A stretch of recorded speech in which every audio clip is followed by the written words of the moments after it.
On today's DNVR Buffs Live, we brought him back. Scott Procter's back in the house. We're going to get his thoughts on Quanell X Farrakhan's commitment, Damione Lewis, Big 12 expansion, and then we're going to do our Big 12 preseason power rankings. Let's get into it.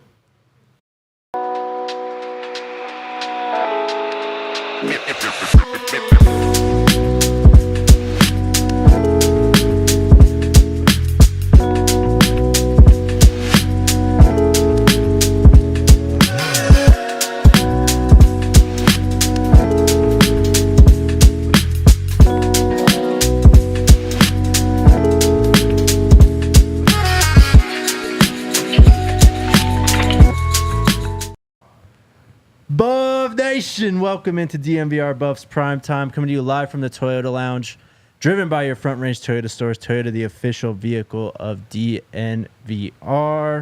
We brought him back. You guys loved Scott Procter so much last week. We had to bring him back. What is up, dude? My boy, Jake. Yes, sir. Appreciate you having me as always, man. I'm glad to be back, elated to be back. Appreciate everybody out there who was showing love. I'm excited, man. I'm excited to talk some Buffs and to be back here in the studio, man. I'm starting to get comfortable in these seats, Hell yeah, man. I love it, bro. I know. I love it, man. We'll have you back many more times throughout camp in the season, I'm sure. A test today for the chat as well with the intro. I know some people in the comments have been saying, where's Coach Prime on the intro? You got him today, but the song isn't there. So it's the ultimate test. Do you want the song? Do you want Coach? Let me know. But let's dig into it, man. We had a lot to talk about on Monday. A pretty busy weekend in Buff Nation out here, just with what's going on. I mean, we'll talk Damione Lewis, Big 12 expansion, but let's start with the 2025 recruiting class and the commitment of Quanell X Farrakhan Jr., the four-star wide receiver out of Texas. Just, I guess, your thoughts on the commitment. Did you watch it live, or did you get a little scared too when he put on the Alabama hat? I did, man. I had a whole little story ready to go, and then when you said it was Alabama at first that he pulled, I'm like, damn, I just did all that for nothing. But I mean, that's the wave nowadays, man. You know, giving some suspense to your decision, a big decision that obviously takes a lot of thought and a lot of effort and whatnot. But no, that's a huge pickup for Coach Prime, Colorado football for their 2025. Recruiting class. Quanell is an elite receiver. Played really good football, was really productive in the Houston metro area down there. Texas high school football. We all know what Texas high school football is about. Oh yeah, Quanell is a star down there. An advanced route runner, a really smooth route runner. You won't see him catching too many footballs with his body. This is a hands catcher, which is what all the elite receivers and pass catchers at every level do. That's what Quanell does, and I think what makes him special is his ability to change speeds, whether it's with his route running to get open, and obviously after he has the ball in his hands, he's really electric for that very same reason. His ability to change speeds in and out of cuts, make people miss, and just take a 5-yard or really his highlight tape is littered with screen passes. Not that that's all he does, but that's obviously just tells you. How electric he is. His coaching staff obviously made it a point to get the ball in his hands whenever they could, and he repaid the favor many times, more often than not. Just big plays, touchdowns, and whatnot. So Quanell is huge, and that's big for the 2025 recruiting class. I know Juju Lewis probably took a note of that. Oh yeah, I'm sure he likes that. In addition to the other 2025 commits, when you talk about up front on the offensive line, Jake Gardenhire. 6'8", 350 pounds. Chauncey Gooden is a blue chip 4-star. So we're just talking offensively, and obviously the defense is probably where they've made most of their hay with Mantrez Walker, with Alex Graham as well. Probably I would say that they have a good chance of being probably the two, best players of that 2025 class, at least as of right now. Phillip Dukes on threes, told me that Mantrez Walker is a 5-star if he's a couple inches taller. And again, I think the film says that as well. So a great start. It's only up to 6, I believe now, 6 commits in the 2025 class. But all those dudes have future starter potential at the very least. So it's going to be interesting. And Quanell is a huge get. I love what you said about his game because it does show up, like his speed, his ability to change speeds and his routes and stuff. Hands. What stands out to me too, I mean, he's only listed at 5'11 and a half, 185, so he's not like an imposing like physical receiver, but he's got length, man, in his arms and legs. Yeah. And you mentioned being the hands catcher, just being able to go up and get the football, attack the football. 100%. And just very fluid. Like, yes. He's a very easy mover, too. So would you look at this wide receiver core for the future? I mean, it's Quanell X Farrakhan, Omari Miller, Cordell Russell, Cam Michael, Draylon Miller, and a bunch of other guys who are on the team right now, too. And they're still going to add to this room. We're not even in the portal season yet, bro. Crazy.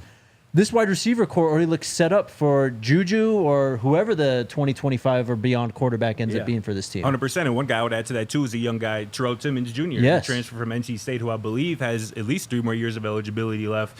Cash Cleveland, the Colorado offensive lineman, recently was on a podcast or interview with Chico Cleveland, I believe. Shout out Chico. And Cash said that Terrell Timmons is one of the dudes who has impressed him the most. So that's another guy who people aren't really talking about that just speaks to the depth and the talent of this receiving core for sure. And just going back to Quanell, I know we love comps.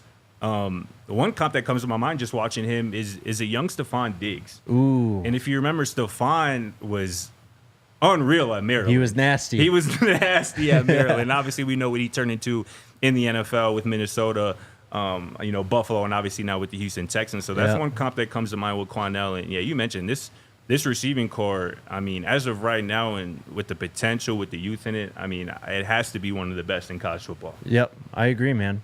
We're going to see it out in action this year, of course, but it's not just this year, it's the future. And I think that's something, it's lost on, I think, people outside of, this state, really, or people who follow this team is, it's always, Coach Prime doesn't recruit high school. Like this, he's going to bolt after this year. But, like, if you actually look at the roster, it's like, well, there's tons of pieces in play here for the future. Yeah. So no doubt.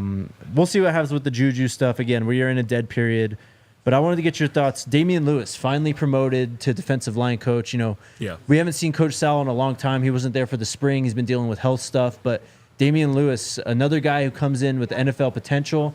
I think was drafted in the first round also. Yeah, first-round pick. So there's just, him and Sapp coaching this defensive line. Like, I can't help but think that we're going to see leaps and just jumps, massive leaps and jumps in the potential of this room and their talent really fully being fleshed out and developed this year. 100%. It's just another, feather in the cap of what Coach Prime has been talking about in terms of wanting to build this coaching staff out with NFL guys, because that's ultimately the goal of everybody that's on that Colorado football roster is to get to the next level. Yep. And you have a ton of guys on this coaching staff, Damione Lewis included, who have not only been there as a player, but have been there also as a coach. Damione Lewis was on Pete Carroll's staff with the Seahawks a couple years ago. And obviously we know, Pete Carroll is one of the best, a Super Bowl winning coach, one of the best head coaches that we've seen probably in my lifetime of 20 plus years here on this earth. So Coach Lewis is that's a great addition. Again, and his connection, that he's going to be able to build that rapport, he's going to be able to build with Warren Sapp. That's going to be invaluable to that defensive line group with a lot of talented guys, like a lot of guys who have a lot of room to grow as well. I think most of those guys haven't even begun to scratch the surface of their potential. And I don't know if there's many guys better to bring it out of them than a Warren Sapp or a Damione Lewis. Again, first-round NFL draft picks who have, just an untapped amount of knowledge when it comes to not only football but playing defensive line, shedding blocks, crushing that pocket on the quarterback, and all the things that make defensive linemen elite. So that's what, and then obviously too, that was a biggest weakness I would say outside looking in of the Buffs last year.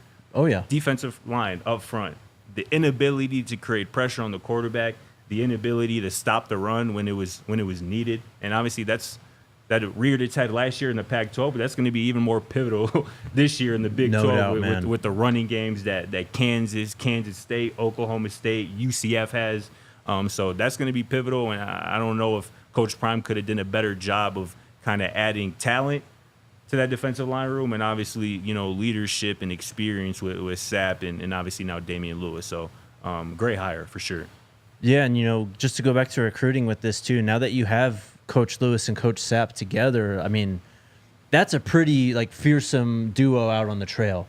You throw that out there you could throw it to all the 5 stars and all the top recruits across the country. Yeah. on the defensive line and say, look, I mean, we've got 2 first-round guys Period. who were drafted, and then they obviously played a long time, too. Like, it wasn't just a first-round flash in the pan and out. No, these are vets. Most of these guys remember these dudes. Yes. As kids growing up, remember watching them play. Of course. That's definitely a selling point in recruiting. It's a great point.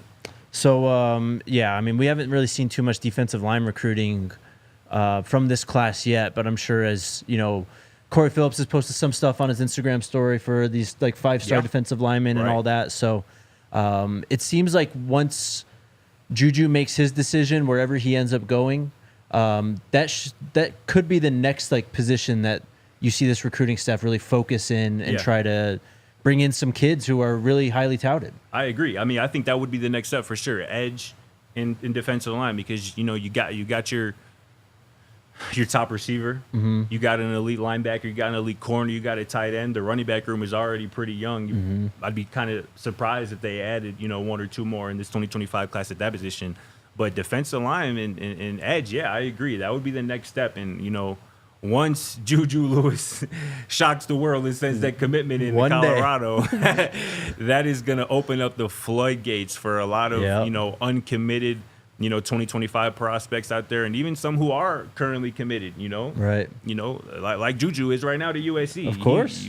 That might result in some guys who might be committed to some Power 5, some SEC, you know, Big Ten schools that might want to reconsider, who might actually already be considering Colorado on the lowest of keys. Right. But that might be the thing that pushes them over the edge. And again, maybe with the addition of a Damione Lewis, that just might be, you know, the thing that some high caliber prospect out there, that might be all they need to see to, you know, make that decision and, you know, sign that ink and come over to Boulder. So it's gonna be interesting for sure. Everybody's waiting on Juju.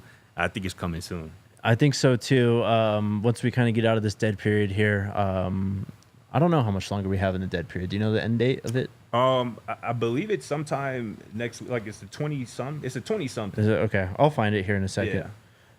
The other thing, you know, coming out of media day, a lot of buzz about realignment again. Commissioner Yormark, you know, we're open for business. That's like becoming his slogan. Right. He's been talking about, you know, we're not going to be complacent. We're going to attack. We're going to be aggressive with this whole thing. FSU and Clemson seem to have entered the picture. FSU going through that whole lawsuit with the ACC with that outrageous media deal that goes through 2037. But it seems like there's some legitimate momentum there. Yeah. With at least those two. Correct. For right now. I mean, we'll see who else kind of enters the picture, but I guess just your thoughts on adding FSU and Clemson to a Big 12 conference. I think it would be ideal for everybody involved. The Big 12, the current Big 12 teams, and, you know, those 2 universities that you mentioned, Florida State and Clemson. Obviously, the ACC ain't keeping up, you know, with the big 3 of you know, the SEC, the Big 10 and the Big 12. So if you don't want to be on a sinking ship that is the ACC, it would probably behoove you to at least hear out the Big 12 Commissioner Yormark and what their future plans are for the Big 12. I think it would be, like I said, it'd be great for the conference. Those are 2 of the greatest game day atmospheres, experiences in college football. Yeah. You know, Florida State, my pops is a huge Florida State fan. Oh, he has really? been for a long time. You know what they do down there in Tallahassee again for home games with the chop with the pregame, you know, stuff, and obviously Clemson as well. They have an unreal fan base, an unreal pregame atmosphere. Those 2, you know, universities and cities, towns would be just amazing additions to the Big 12 that already has, you know, a handful of really good, great, you know, college towns, game day experiences. Obviously Colorado included in that. So. I would think it would be great. And then from a football perspective, you know, those are 2. Obviously, Florida State just went undefeated. Yeah, powerhouses. Just went, you know what I'm saying? And Clemson obviously has fallen off a little bit, I would say, at least, you know, partly because of, you know, Dabo's unwillingness to tap into the transfer portal. I think it's unreal that he didn't add a single transfer this offseason. It's going to be very fascinating to see how Clemson does this season. But nonetheless, 2 legendary coaches as well. Dabo Swinney is one of the best, and obviously Norvell has proven to be, you know, one of the best currently, you know, coaching in college football. So from really all angles, I think this makes a lot of sense for all parties involved, and I think it's going to happen. I love it, man. We'll touch on this on the other side of the break too. What other schools from the ACC could be coming in. But first, let's take a moment to shout out our new friends over at Mint Mobile. Cell phone plans are, they can be a headache for some people, you know? You get unexpected fees, you have all these, ballooning bills, you got a phone payment, all that stuff. Well, Mint Mobile makes it very, very easy for you all. It's only $15 a month when you purchase a 3-month plan, and they mean it when it comes to $15 a month. You can use your own phone with any Mint Mobile plan. Bring your own phone over and your phone number from wherever you are and join Mint Mobile. You can get this new customer offer. It's a new 3-month premium wireless plan for just $15 a month. Go to mintmobile.com/buffs. That's mintmobile.com/buffs. Cut your wireless bill to $15 a month at mintmobile.com/buffs. $45 upfront payment required. It's equivalent to $15 a month. New customers on first 3-month plan only. Speed slower, above 40 gigabytes on unlimited plan. Additional taxes, fees, and restrictions apply. See Mint Mobile for details. Shout out Mint Mobile, our new friends. Shout out them, man. I've had some bad experiences with some cell phone providers, so yeah, man, having a reliable provider, it's almost like dating. Honestly, you got to find the perfect match. Facts, and you got to go through some trials and tribulations to find that right one, man. Exactly. It'd be like that. And then our friends over at Game Time. Cincinnati was the most recent game to be sold out for the Buffs this year, and the rest of them are coming too. If you want to come hang out with us here in Colorado or even meet us out on the road, hit up our friends over at Game Time. Make sure you sign up with that code BUFFS, BUFFS. That'll get you $20 off your first purchase. So download the Game Time app, create an account, use that code BUFFS for $20 off. Terms apply. Again, use the code BUFFS. Download Game Time today. Last minute tickets, lowest price guaranteed. These tickets are going crazy too. Have you seen the tickets for the game up at Fort Collins against Ticket CSU? Prices? Yeah. No, let me know something. It's you know what it is. It's Fort Collins. It's CSU, right? So it's like week 1, it's like $27 to get in the door. Week 2, $14 to get in the door. Uh-oh. Week 3, $290, $300. It's crazy. It's almost like Colorado is Colorado State Super Bowl. Well almost said, like that. my guy. I love it. Touching back before we get to power rankings, touching back on this ACC thing. We're at 16 right now, right? Yeah. You could make it work with 18. I think it looks like that they want to get another 4 though, round it out at 20. Yeah. Really solidify themselves as like a Power 3 conference, if you will, along with the Big Ten and SEC. Right. Who would you add in with Clemson and FSU? Who would be the other 2 ACC teams you want to go after? You know what? Actually, the team that immediately comes to mind that I would love to see in the Big 12 is actually Damione Lewis's alma mater, the Miami Hurricanes. Let's go. I would love to see, obviously you're adding Florida State in there, hypothetically. Adding in another, Florida school, I think makes a lot of sense from a recruiting perspective, from a fan base perspective. I'm sure Coach Prime would love to make a visit to Miami every couple years, and obviously a lot of players from Florida on the Colorado roster. And again, we're talking about fan bases, passionate fan bases, maybe not that come out to the stadium all that often here recently down there at Hard Rock, but passionate fan bases who certainly, watch from home, and a program that has obviously a lot of history. I think it would be a great addition to the Big 12, and I think the Canes, that would just be again, it's just a brand, right? That's just a very recognizable brand amongst college football. Adding them into the conference with Coach Prime, Florida State, Clemson ostensibly, and some of the other kind of Big 12 foundationalists. I think that'd be a great addition for sure. Were you at with would you go Virginia Tech then as the other team, or would you go? I think Virginia Tech would be great for the reason they have an unreal game day atmosphere, and especially when they're good. You know what I'm saying? I think that would be a great addition. Louisville, I think, would be interesting. Yeah. But I think past that, I think it would probably take some convincing for me to really be like, I really think this is a good fit. What were your thoughts on that? Yeah, we had Miami up there. I think RK and I both said Virginia Tech would be one, just in terms of what you said, game day atmosphere and the intensity of the Big 12 and trying to capture that, the game day experience. I think that's something that they're really trying to do when it comes to football. Miami, of course, just having a larger Florida footprint would be great. Trying trying to think who else. We did throw out there Louisville. We had another team in the A tier. I can't remember right now.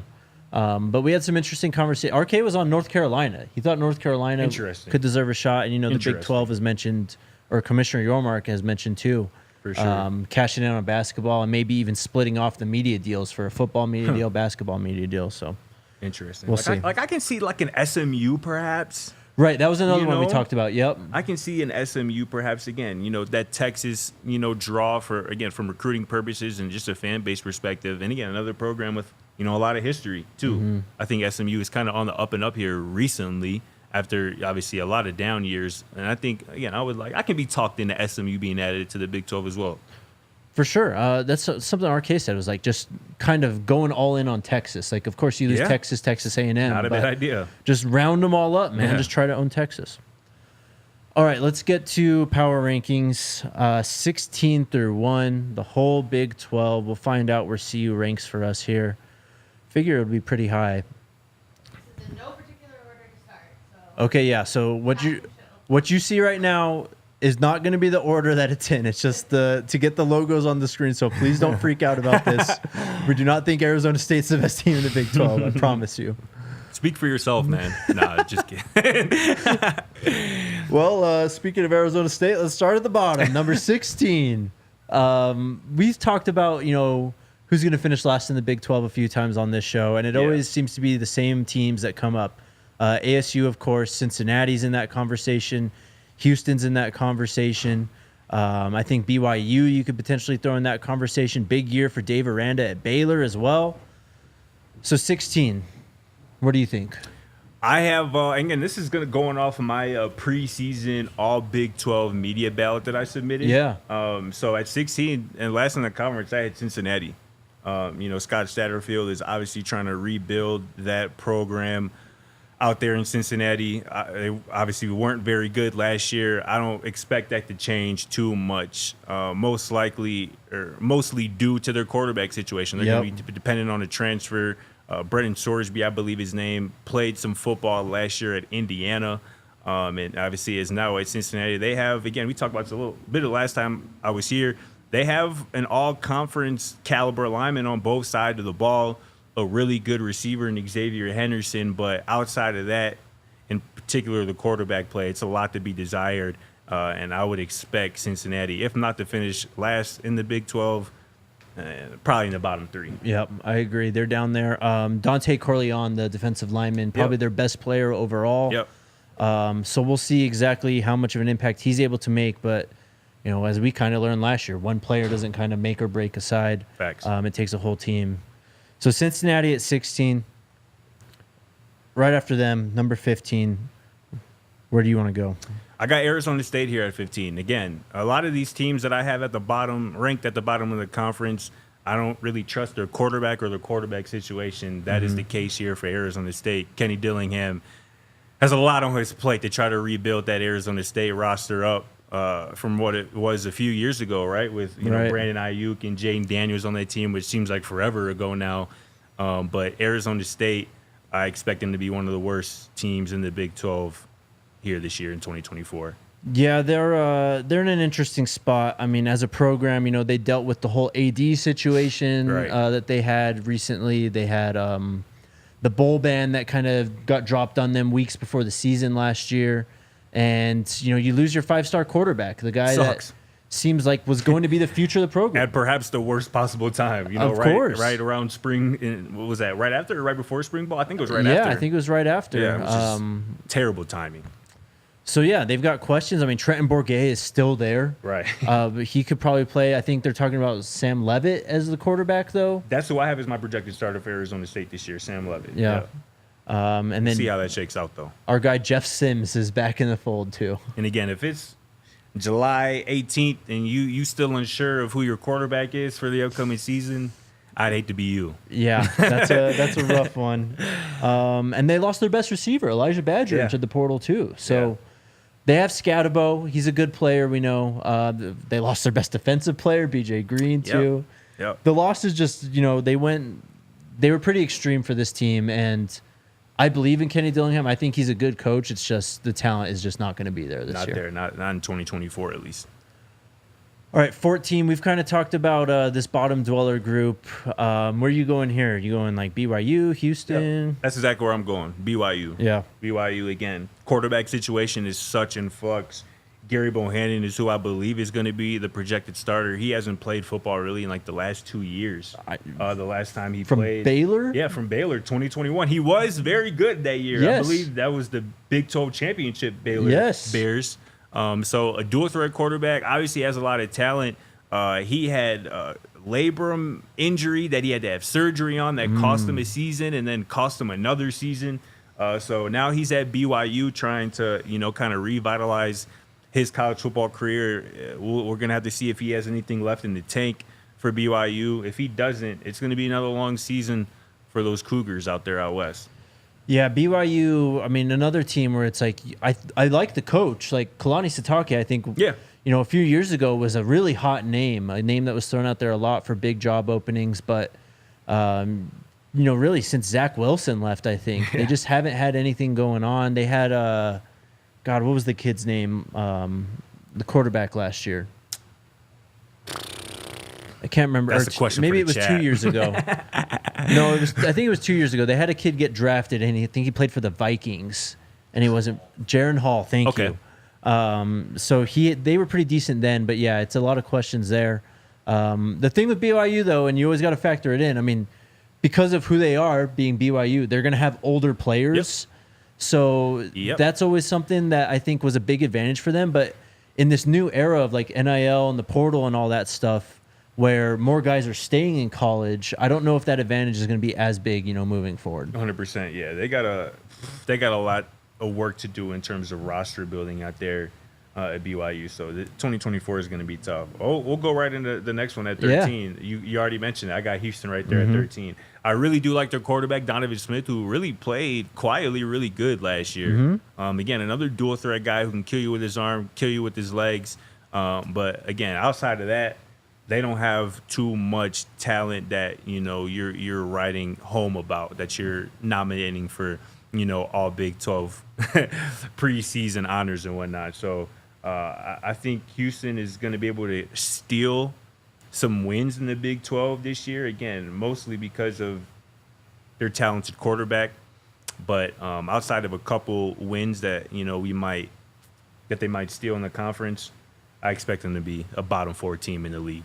This is a team too. I mean, they've lost a lot of talent over the last few years. Tank Dell is probably, I guess, the most notable at this point. Yeah. Off and had a great rookie year last year at the Houston Texans, but Chidoze, he comes over to Colorado. Of course, they lost Alto after that ACL injury. They lost their best running back then. Yeah. But yeah, Donovan Smith, he did make some stuff happen last year. 22-3 touchdown interception, completed 65% of his passes.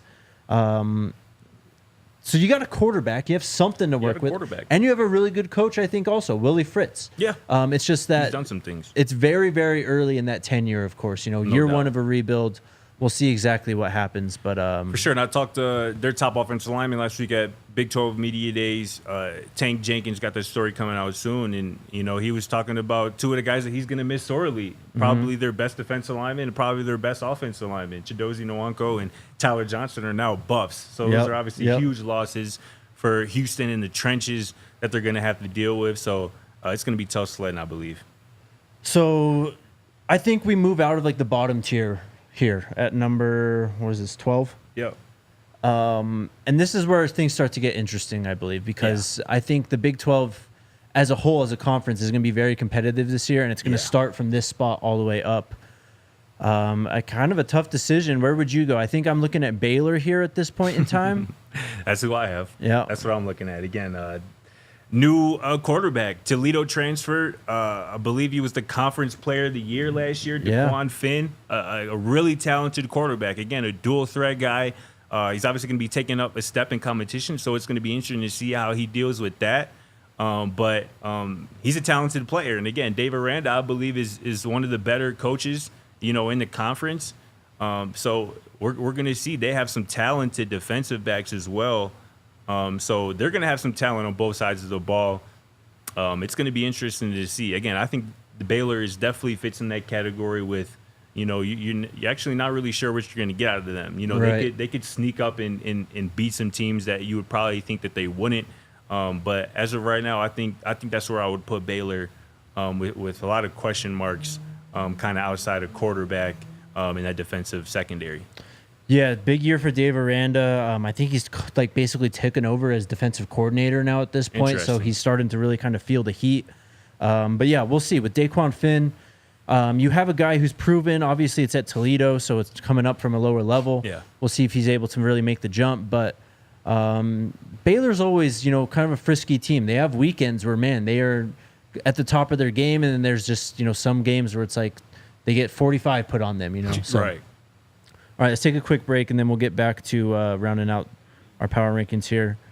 Shout out to our guys over at True Fan Travel. We are headed to Lincoln for a dope road trip in week 2 this year. They're the ones that helped us out with that TCU road trip last year. That was such a blast. Deposits are live on the site. Go check it out right there, truefantravel.com, and book your trip for this year's rivalry game in Lincoln. We're gonna have a tailgate. We got all sorts of fun stuff going on, so more announcements to come out too. So stay tuned for what we're planning to do throughout the season.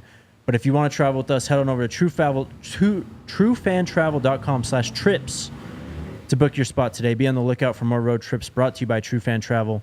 Signups for these road trips are live while spots last. The Broncos are going to Tampa too, so if you want to go to Florida, hang out with our Broncos crew, you got that option. And then our friends at Bet365, the GOATs. A lot of disrespect out there for Colorado in terms of Big 12 preseason title odds. Unfortunately, here in Colorado, we can't bet on Heisman odds, but if you're in a state that allows that, I'm sure you can get Shador at a juicy price over there. I love Bet365 because of their early moneyline payout. It's how I really make a lot of my college football parlays during the season. If a team goes up by 21 points or more and you take that money line, no matter what happens, that money line is cashed. I hate to bring up a certain game that we all suffered through last year, but the Buffs would have cashed in that game. They did cash in that game for me. So sign up with the code DNVR365 to sign up. Deposit $10 to cash in on that bet and get offer. All you need to do is place a bet of $5 or more, and then you'll get $150 in bonus bets instantly into your account. You must be 21 or older and physically located in Colorado. Please gamble responsibly. If you or someone you know has a gambling problem and wants help, call or text 1-800-GAMBLER. Okay, so we got Baylor at 12. Yes, sir. Let's run through a few of these real quick. Am I right? 16, 15, 14? Yeah, 13? 12 at 11. Okay. I got TCU staying right in Texas. I don't have too All much right. to say about TCU. I think, again, I'm not sure about their quarterback situation. Josh Hoover actually played some good football down the stretch for the Horned Frogs last season. But, again, I just don't think they have much star power, much, depth and elite talent really at both sides of the ball that are needed in the Big 12 to really kind of compete with a few of those top teams. So I think TCU is a team that can steal a couple Big 12 wins, but I would expect them to finish in that 9 to 11 range in the Big 12 here. Yeah, it's all going to fall on Josh Hoover, I think. Of course, they started the year with Chandler Morris last year. And, there was a lot of buzz about him because of, I think he had one game against Oklahoma where he went off a few years ago. Yep, he can play. It's going to be interesting, though, man. I mean, I'm with you. I don't know if this team really has, like, the top-end talent. Exactly. And just game changers to really make a difference week in and week out. TCU at 11, then number 10. Number 10, I got West Virginia. And this is a team that is interesting to me because I think they have a wide variance. Like, it wouldn't surprise me at all if they finish, like, in the top 6, in the Big 12. Obviously, I have him 10 here. But, again, I like Garrett Green. I think one of the PFF writers called him the most underrated player in college football heading into 2024. He was really good last year. Again, as a dual-threat quarterback, I think he ran for, like, 900 yards in addition to, what he did in the passing game. So I like Garrett Green. They have an NFL caliber offensive lineman as well. Wyatt Millam, I believe is how you pronounce his name. So they got some talent. And again, they're used to the Big 12 grind. That's going to be a tough place to play for opponents on the road. So I actually like West Virginia. And I think, honestly, Colorado was done a little bit of a favor not having to play them this year. For sure. I like West Virginia and Garrett Green in particular a lot. Yeah, man, a true dual threat. Like you said, almost 800 rushing yards, 13 touchdowns on the ground to go along with his 16 touchdowns through the air. 13 rushing touchdowns he had. Yeah. That's crazy. That's insane. 4 crazy. interceptions, but only threw 277 passes. So big year for Neil Brown and the Mountaineers. They were not expected to be good last year. Right. I think they surprised some people. Yep. So the arrow is pointing up, I'd say. But I don't know. It's a big year in terms of the trajectory of that program long For sure. term. No doubt. Next up, we can go to Texas Tech. I got Texas Tech at 9. All right. I really like their offense. I think Yeah. Darren Morton is a solid quarterback, a very Texas Tech type quarterback. Obviously, they're going to have a really good running game to complement him with Taj Brooks, who was one of the Big 12's best running backs last year. And they got a stud, a demon, true freshman wide receiver, 5-star, Micah Yes. Hudson, who Joey McGuire, Texas Tech head coach, was glowingly talking about at Big 12 Media Days. And Yeah. obviously the hype has long preceded last week. So they're going to be explosive on offense. But I think defense is going to be the reason why they finish probably outside the top 8 here in the Big 12. You're going to be able to score on Texas Tech pretty much at will. They're going to be your old school, typical Big 12 team. Score a lot of points, get scored on a lot. And that's how I feel about the next team here too. But yeah, I got Texas Tech here at 9. I like it, man. I'm right there with you. I think Micah Hudson flipped from, or was a steal from Texas as well. Interesting. So big time recruiting win for them there. He's cold. But Baron Morton, yeah, I think you need to see more from him as a passer, more consistency too. Yeah. Only 15 to 8 touchdowns to interceptions. And he's got the receiver cores to make things happen. Taj Brooks too, one of the best running backs, best overall players in the conference. Definitely. So we'll see exactly how high that ceiling is for them. Number 8. At 8, I got UCF. And again, I mentioned I feel similarly to how I feel about them as I do Texas Tech. I really like Gus Malzahn, head coach. I love the addition of KJ Jefferson. He is exactly the type of quarterback that Gus Malzahn thrives with. I think Gus Malzahn kind of unsolicited called him the closest thing he's had to Cam Newton, which is just scary to think about. And KJ Jefferson definitely has that type of capability just from a physical standpoint. They're going to have an elite running game. They have an elite receiver who I voted to be on the all-conference preseason team in Kobe Hudson. So offensively, they're going to be a problem. But again, defensively, they're also going to be a problem for themselves. I think they're going to be scored on quite a bit, pretty much at ease. And I think they're going to be a lot of, 40 to 44 games in the 40s, for UCF here on their schedule. They gave up 30-plus points in 5 straight games last year. Which was pretty much, the beginning and end of their season when you lose 5 games in a row and play as bad as you do defensively. So I think they'll be improved in 2024 under Malzahn, and obviously with the additions of KJ Jefferson, has the potential to be one of the best, at least dual threat quarterbacks in the Big 12. But defensively, I think that's why they finish, kind of outside that top 6 to 7 range. I see why people are excited about UCF, and you make those. Gus made the comparison, but it's a natural comparison. You look at KJ Jefferson at Arkansas, and that's the type of archetype he fits, is that Cam Newton profile For sure. I think he needs to be a more consistent quarterback, though. I don't think this team is going to rely on the run game a lot. RJ Harvey, another one of the best Big 12 backs. Yes, sir. Penny Boone as well, right? Yeah, transfer, right? Yep. Yeah. So he's there. They've got a stacked backfield. How much of that is that going to be able to carry them? If KJ has to air it out a ton and they have to be very explosive, I don't know. Yeah, it's not going to be consistently successful for sure. They've had some momentum on the recruiting trail, though. All right, number 7. Number 7, I got Kansas here, and I feel like the consensus has Kansas a lot higher than I do. I just don't trust Jalen Daniels' health. He has yet to play more than 9 games in his season in his college football career. It's a legitimate and this is issue. his 5th college football season. Yep. So obviously he missed all of Big 12 play last year. You would assume he's going to be more healthy this year. But again, for the entirety of his season, I don't trust his health with how much he's used in the run game and how much he just relies on that to be effective as a quarterback. Last year when he got hurt, Kansas was really good down the stretch, but that was because they had an experienced and talented backup quarterback in Jason Bean, who was electric, really, with the football in his hands as a runner. Obviously, Kansas is going to have that, kind of to fall back on as their backup option this year. So I think Kansas is going to be a good team. That game in Arrowhead Stadium against the Buffs is going to be fascinating. But I don't, again, for the Jalen Daniels, his health, that's the main reason I think they're going to finish outside the top 6 here in the Big 12. Yeah, I think I'm with you, dude. I mean, you look at Jalen, and there's a lot of hype around him, right? A few years ago when he had the big season and stuff, but his health is a legitimate issue. And you don't have a Jason Bean this year. Exactly. Or at least going into the season, it doesn't seem like you have a Jason Bean this year that can really carry this offense and carry this team, lead this team if Jalen goes down.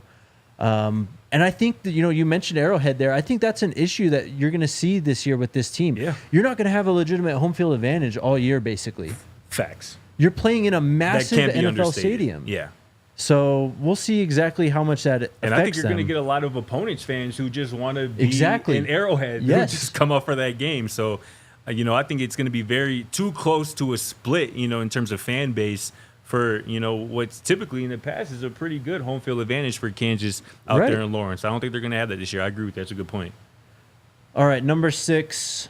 Number 6, I got Iowa State. And again, probably different than the consensus. I feel like consensus is probably lower here on Iowa State, but they quietly went 6-3 in the Big 12 last year. They returned 86% of their production, which I believe is the most in FBS. Rocco Beck, their quarterback, is somebody who I'm really a fan of. He was the Big 12 Offensive Freshman of the Year last year, and he has 3 excellent wide receivers to throw to. I think Iowa State has the best receiving core in the conference behind, obviously, Colorado. When you look at Jaden Higgins, Eli Green, the transfer from North Dakota State, who is an electric player, and obviously Jalen Noel, who is another speedster.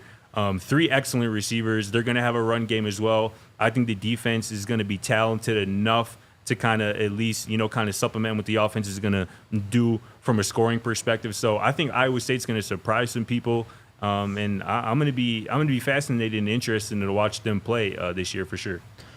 Yeah, Matt Campbell, a really good defensive coach, so they're going to be tuned up, with that stack defense they like to play. But yeah, Rocco Beck kind of changing really the outlook for this program in the near and not so distant future, just with his career, because I can't really remember the last time Iowa State had a really good quarterback. So this might be one of the best.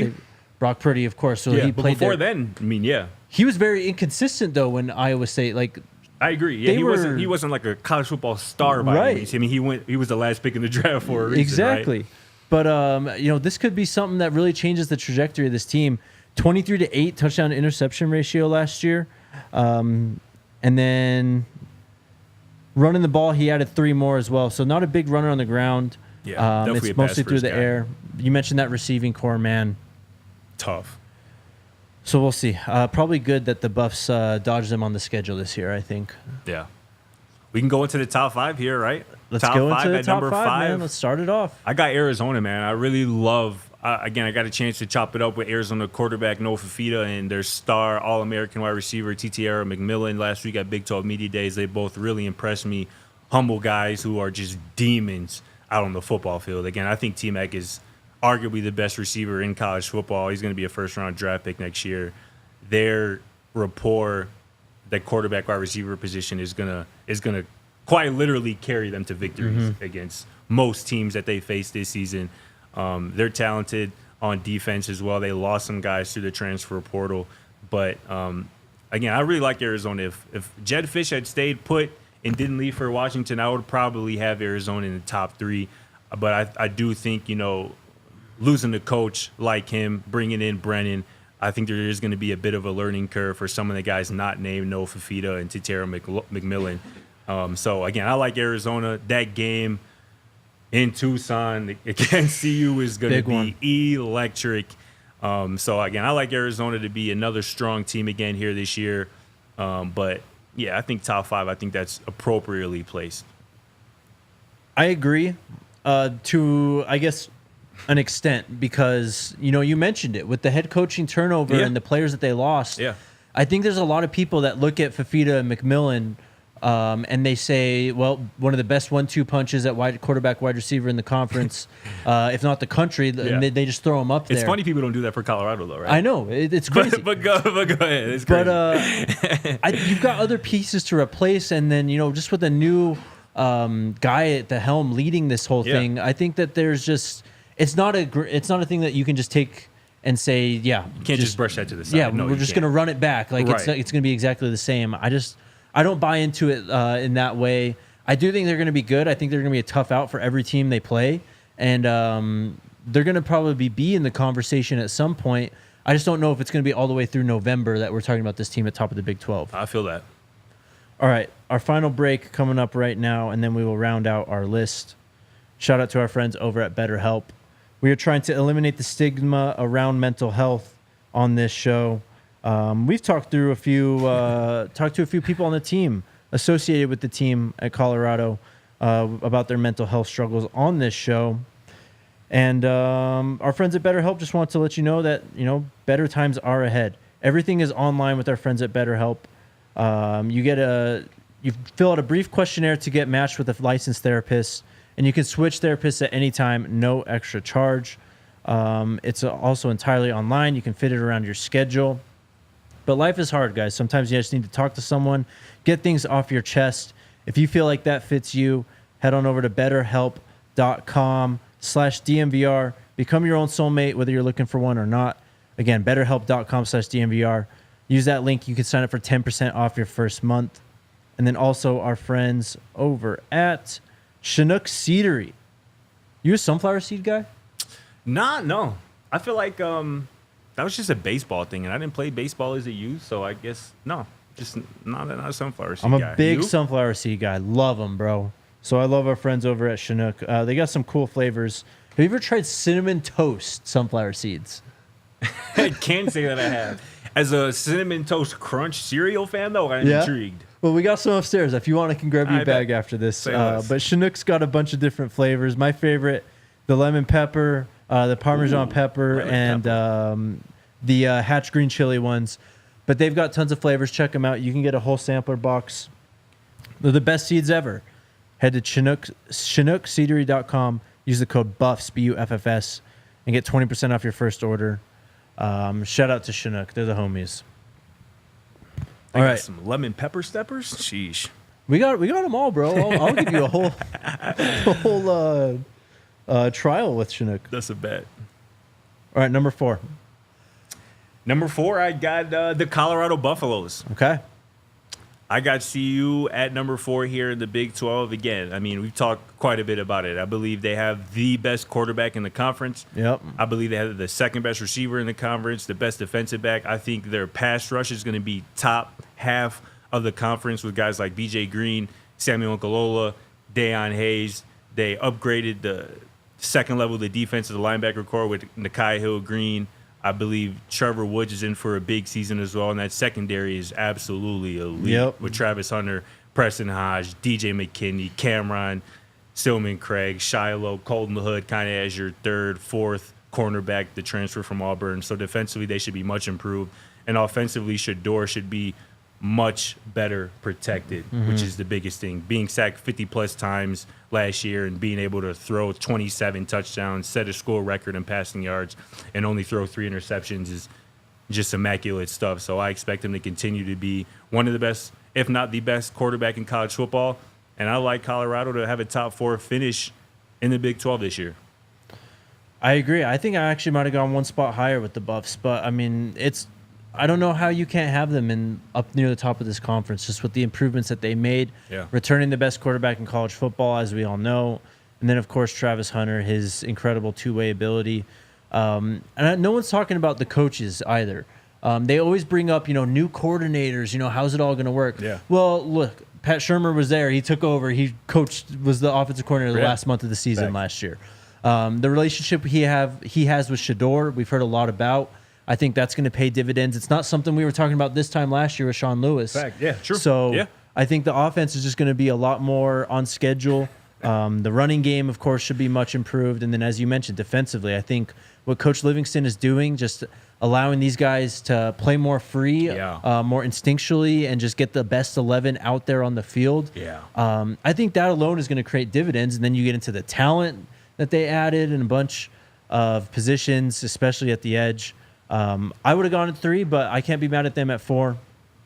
They're going to be one of the best teams in this conference. No doubt. Real quickly, too, you mentioned Livingston, the coaches. I loved, and this is the first time I'd ever heard this football analogy used, and Coach Livingston said in the spring, he likes to think of his guys on defense as shooters in basketball. And you want to give them as many shots. If they're an elite shooter, you want to get them as many shots as possible. And whether somebody's shot is getting to the quarterback, whether it's man coverage, you want to put them in that position to do what they're best at as much as possible. And I think that being kind of a pillar of Livingston's coaching philosophy is going to be invaluable for this defense and this kind of talent in particular. So I love that. We'll go on to number 3, though. I got Kansas State here. I just really like Avery Johnson. I think he's going to explode this year onto the college football season. We saw some glimpses of it last year. The man ran for 5 touchdowns in one game at quarterback. And he's a more than capable passer. This is somebody who I think we're going to be talking about, Avery Johnson, that is. We're going to be talking about him as one of the better young quarterbacks in college football here in a few months. They're going to have an elite running game with DJ Giddens, who I think is also being slept on. Ran for over 1,000 yards last year. You add Dylan Edwards and his ability to be explosive out of the backfield and as a pass catcher to that offense as well. And defensively, they're always going to be stout, always going to be well coached by Chris Kleiman. So I like Kansas State here to finish in the top 3. Yeah, man. Avery Johnson, the hype is real, I believe. I mean, he just look at the fact that he pushed out Will Howard, and Will Howard went to Ohio State. Facts. And Will Howard balled last year, too. Yeah. And again, he's with the Buckeyes now. That speaks for itself. All right, 1 and 2, obviously, Utah, Oklahoma State. What order do you have? Let's just go number 1 here, and then we'll go to number 2. Yeah, I got Oklahoma at number 1. Listen, Oklahoma State. What's up? Oklahoma State. What did I say? Oklahoma. I got Utah here at number 1. I'm sorry. Yeah, I got Utah here at number 1. Okay. They are 19-6 when Cam Rising starts for them.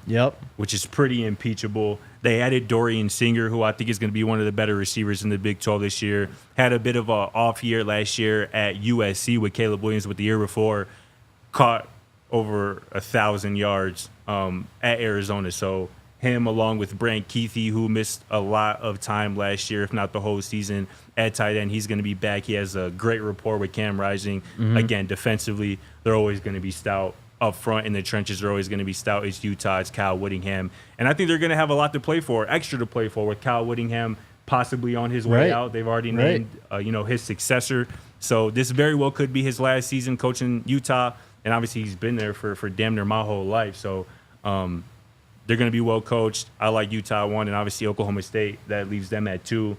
Ollie Gordon, I think, is going to have an additional chip on his shoulder after what transpired here recently.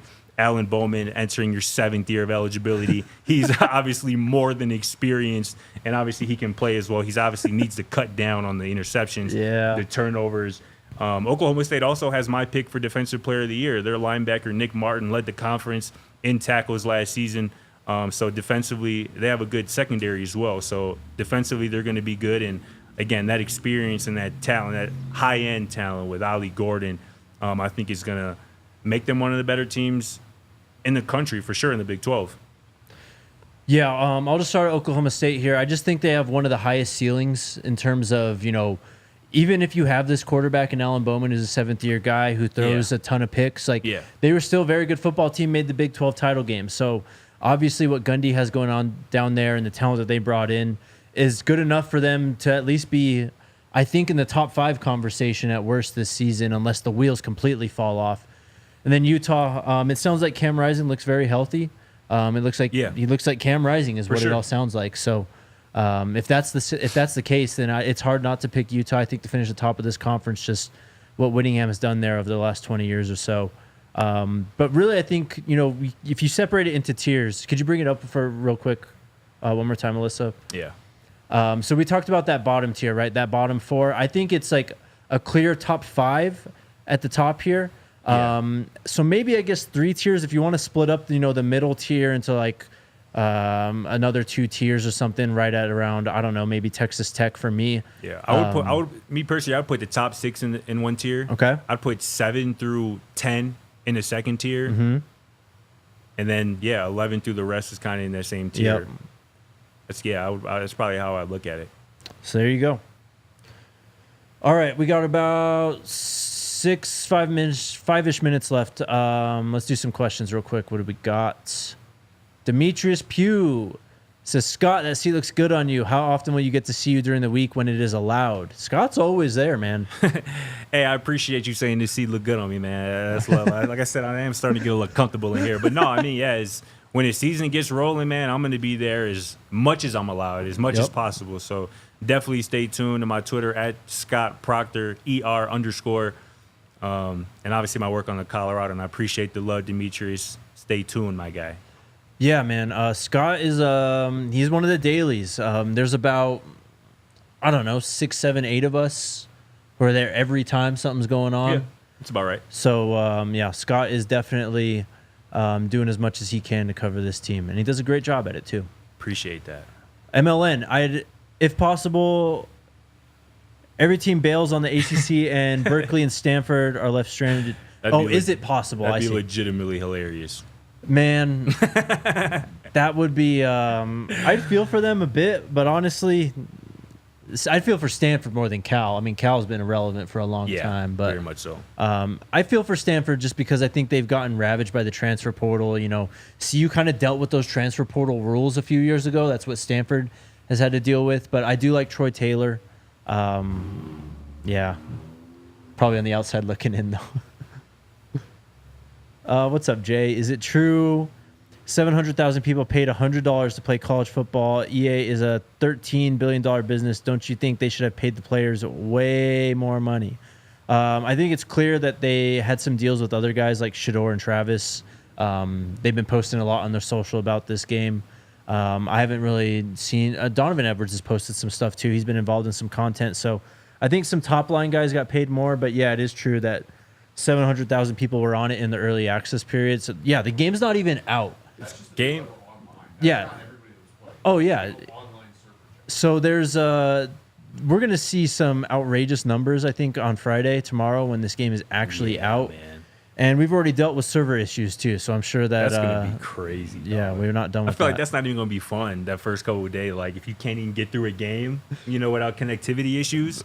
But people are going to be excited regardless. On Monday, I played the first game of my first season in Dynasty like 4 times. Because every time I finished it, it wouldn't upload to the server. So I'd have to just replay it over and over. So that's that BS. It might be time to just hang and play now in practice mode for the next few days as they sort this out. E. Procter, you know who this is? It's probably my mother. That's awesome. Hey, Mom. They asked which room will have a bigger impact this season, the D-line or offensive line? Who do you got? Honestly, I think the D-line. I mean, obviously, we expect both units to be much improved, but defensively, they have to have a pass rush. They have to be able to get to the quarterback with consistency, especially with some of the talented quarterbacks that we just talked about. So I think the defensive line's ability to get pressure on the quarterback and to have some semblance of a run defense and not allow teams to just, line up in, 2 tight end sets and just run the ball down their throats. That's going to be, the duty of that defensive line, of Warren Sapp, of Damione Lewis, to make sure that that's not the same case as it was last year. So obviously the offensive line is going to be important, but yeah, give me the D-line in terms of importance for sure. It's so hard to pick, man. Yeah. I have to lean offensive line just because of Shador, the firepower of this offense. But, you go back to spring football, and I've said it on this show a bunch of times, and it's something that's just stuck in my mind was, Neely was always telling me, defense. Defense was just balling out today. Yeah. And, we watched these pass rushers, and the fact that they added more to that room after spring football, defensive line is going to be imposing this year. All right, we got a few more real quick. Dave asks, has Ollie Gordon received a suspension yet? Do we know how long it will be? He's not going to be suspended, man. Suspended. That's a free man. Yeah. Last question, and then let's get out. Oh, that's it. There you go. RK will be back tomorrow, but shout out to Scott again for coming in, man. You killed it. Appreciate that. It's a lot of fun having you on these shows, brother. Hey, man, it's fun to be here, man. I'm glad to be here. Shout out to RK. Shout out to everybody in the comments who've been showing love. We appreciate y'all, for real, for real. You want to come back next week? Let's do it, man. All right. We are about, I haven't looked at the actual days, like 10 days or so from the start of camp. Yeah, right. Yeah. So next week we'll start to get into some preview stuff. Getting close, man. Man, I can't wait. I'm so hyped to be back. So it's going to be a lot of fun. Stay tuned in. Scott will be back throughout the season, I'm sure. Got a last-minute super chat from Baron. Love the rankings. I've noticed everyone online playing with CU on EACFB 25. A good sign. It's not a bad sign, that's for sure. They're a lot of fun to play with, though, yeah. And I'm sure, as rating updates and all that stuff come out, they're going to be even better. So it's going to be fun. They singing Dallin Hayden, them their cheat code on there. That's what I've been hearing. Oh, yeah, man. Jeez. Shiloh, too, bro. He's doing that single high thing that he was talking about at Media Days. So promising signs. All right, man. We'll have you back very, very soon. Appreciate it again. It's a bet. Appreciate the invite, as always. Of course, of course. We'll talk to you tomorrow, chat. Go Buffs. We all silly like the mayor.